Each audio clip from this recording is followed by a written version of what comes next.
ओम शांति।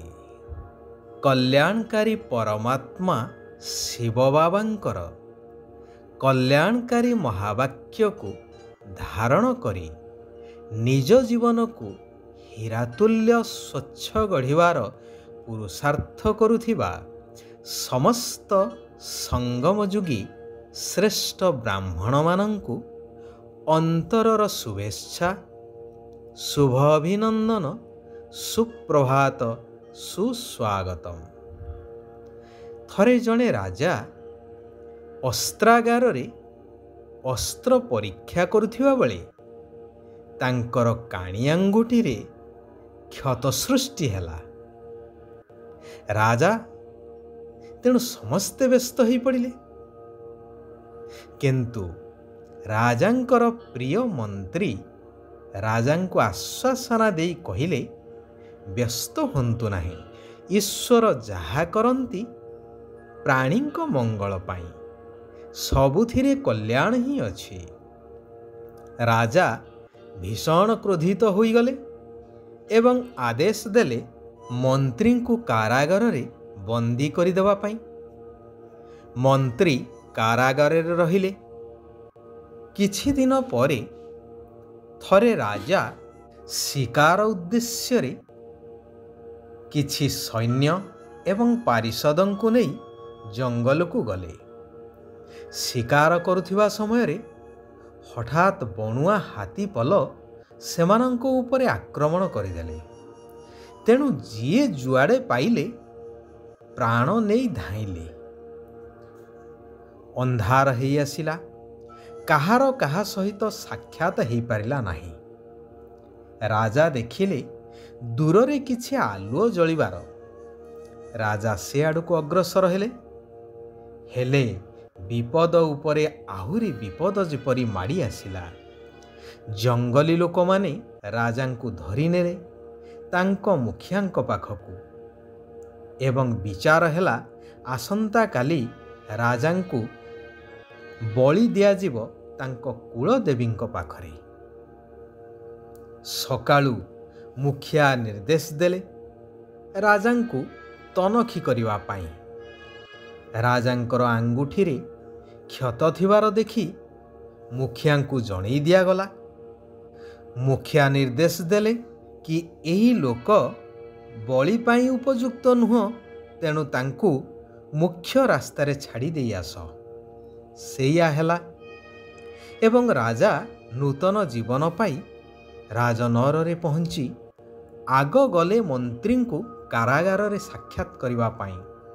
मंत्री को मुक्त करी तांकु गलारे लगेइले एवं क्षमा मागिले। कहिले मंत्रीवर, तुमे जहा कहूथिल सत, ईश्वर जहा करंती प्राणीर मंगल पाई। अजथारे मु तुमको कारागार रे बंदी करी रखिली। मंत्री पुनश्च स्मित हास्य हसी कहिले, ईश्वर जहा करंती प्राणीर मंगल पाई। राजा आश्चर्य होई पुणी पचारिले, एथिरे पुणी कौन कल्याण रहिला? मंत्री कहिले, महाराज, आपण जदि मते कारागार रे बंदी करी न थांते, निश्चय शिकार को मते साथी रे नेकी जाई थांते एवं मोर तो कौनसी क्षत नथिला, तेणु सेमाने मते बलि देई देई थांते। राजांकर संदेह दूर हैला। वर्तमान समय होउछि परिवर्तनर। कलिजुगर अंत एवं सत्य जुगर प्रारंभ एहा ही हेउछि सर्वश्रेष्ठ समय, जेउ समय रे कि कल्याणकारी परमात्मा भगवान आसी समस्त मनुष्यात्मा मानंकु उद्धार करुछंती। सेथिपाई एहार नाम हेउछि कल्याणकारी पुरुषोत्तम संगम युग। जेपरी कुहा जाए कि उपयुक्त समय रे उपयुक्त कार्य कले ताहार फल आशातीत मिली थाए।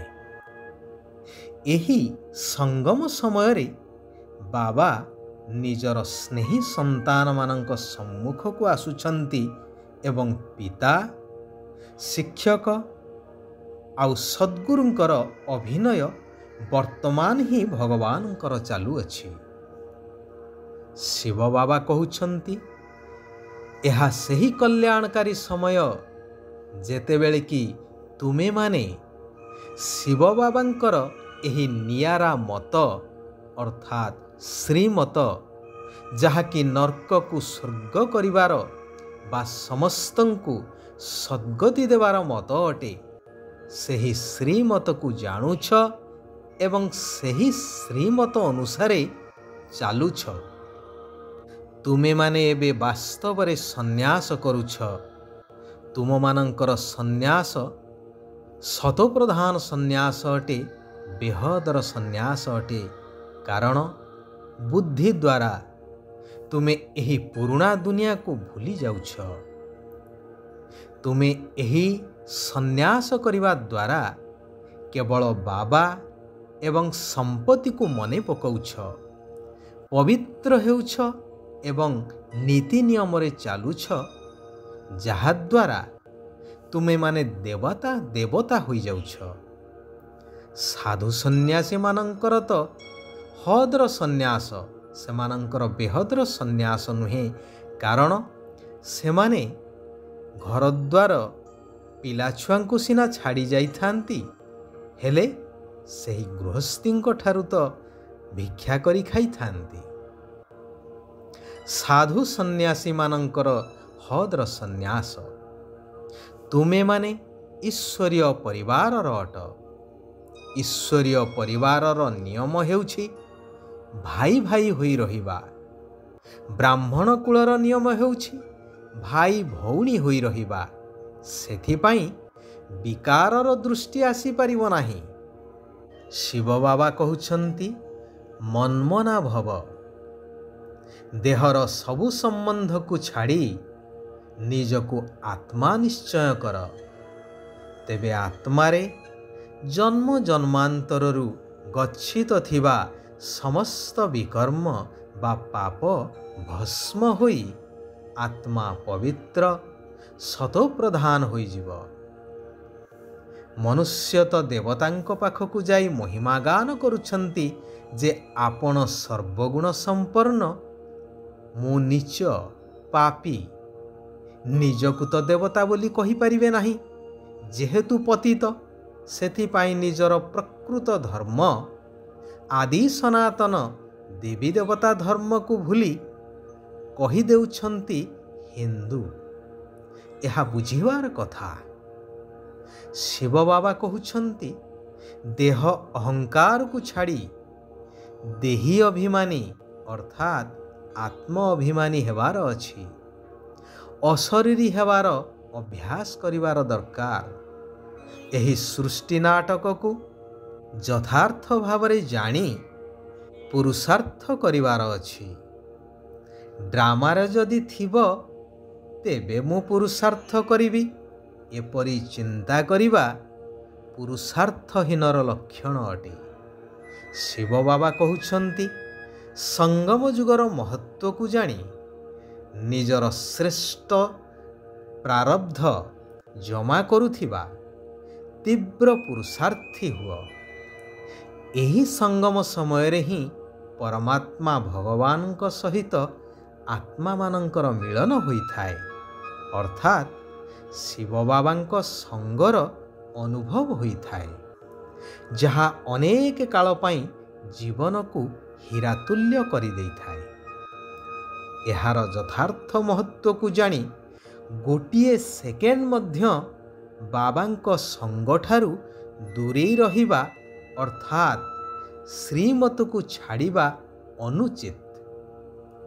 ଏହି ପୁରୁଷାର୍ଥ ହିଁ ଭବିଷ୍ୟ ସତ୍ୟଯୁଗୀ ରାଜ୍ୟ ଅଧିକାର ପ୍ରାପ୍ତ କରେଇଥାଏ। ସମସ୍ତଙ୍କୁ ସ୍ନେହ ଏବଂ ସହଯୋଗ ଦେବା ହିଁ ବିଶ୍ୱ ସେବାଧାରୀ ହେବା। ଆଚ୍ଛା, ଆଜି ପାଇଁ ଏଇଠାରେ ଆମେମାନେ ବିରାମ ନେବା। ଆସନ୍ତାକାଲି ପୁନଶ୍ଚ ଆମେମାନେ ସେହି କଲ୍ୟାଣକାରୀ ପରମାତ୍ମାଙ୍କର ଆଉ କିଛି କଲ୍ୟାଣକାରୀ ମହାବାକ୍ୟକୁ ନିଜ ଜୀବନରେ ଧାରଣ କରିବା ଏବଂ ସାରା ବିଶ୍ୱର କଲ୍ୟାଣାର୍ଥେ ନିଜକୁ ସମର୍ପିତ କରିବା, ନିଜର ଭାଗ୍ୟ ବଦଳେଇବା ସାରା ବିଶ୍ୱର ମଧ୍ୟ ଭାଗ୍ୟକୁ ପରିବର୍ତ୍ତନ କରିବାରେ ସହାୟକ ହେବା। ଓମ୍ ଶାନ୍ତି, ଓମ୍ ଶାନ୍ତି, ଓମ୍ ଶାନ୍ତି।